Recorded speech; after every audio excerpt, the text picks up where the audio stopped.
கிறிஸ்துவில் பிரியமானவர்களே, இன்றைய தவக்கால சிந்தனையிலும் நம் குடும்பம் திருக்குடும்பமா என்று பார்க்க போகிறோம். தொடக்க நூல் 2வது அதிகாரம் 18வது இறைவார்த்தை இவ்வாறு கூறுகிறது: மனிதன் தனியாக இருப்பது நல்லதன்று, அவனுக்கு தகுந்த துணையை உருவாக்குவேன் என்று சொல்வதை பார்க்க முடிகிறது.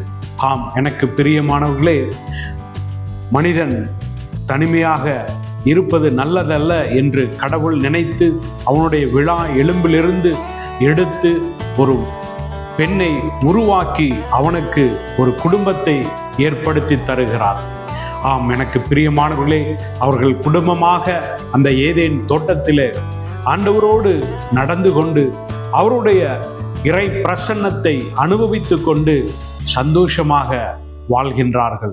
ஆனால் எப்பொழுது ஆண்டவரால் விளக்கப்பட்ட கனியை உண்டு பாவம் செய்கின்றார்களோ அப்பொழுது அந்த கடவுளுடைய மாட்சியை இழந்து விடுகிறார்கள். பாவத்தை செய்தது நிமித்தமாக கடவுளோடு நடப்பதை இழந்து விடுகிறார்கள். அந்த ஏதேன் தோட்டத்தை விட்டு விரட்டி அடிக்கப்படுகிறார்கள்.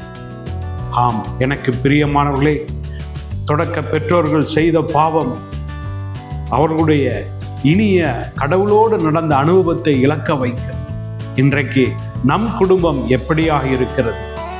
ஆண்டவருடைய கட்டளைகளுக்கு கீழ்ப்படிந்து அவருடைய பிரசன்னத்தை அனுபவிக்கிறவர்களாக, அனுதினமும் அவருடைய வார்த்தையை கேட்கிறவர்களாக நடக்கும் பொழுது நம்முடைய குடும்பம் திருக்குடும்பமாக அமையும்.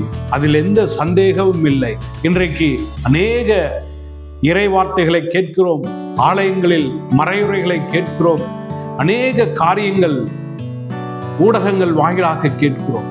இன்றைய நாளிலும் ஆண்டவரோடு இணைந்து நாம் அப்படி நடக்கின்ற பொழுது, அவருடைய கட்டளைகளுக்கு கீழ்ப்படிந்து அவரோடு நாம் நடக்கின்ற பொழுது திரு குடும்பமாக அனைவருக்கும் நாம் சாட்சியாக வாழ முடியும். ஆகவே நம்முடைய குடும்பம் திருக்குடும்பமாக அமைய ஆண்டவருடைய தயவை ஒவ்வொரு நாளும் நாடி நாம் ஜெபிப்போம். ஆமென்.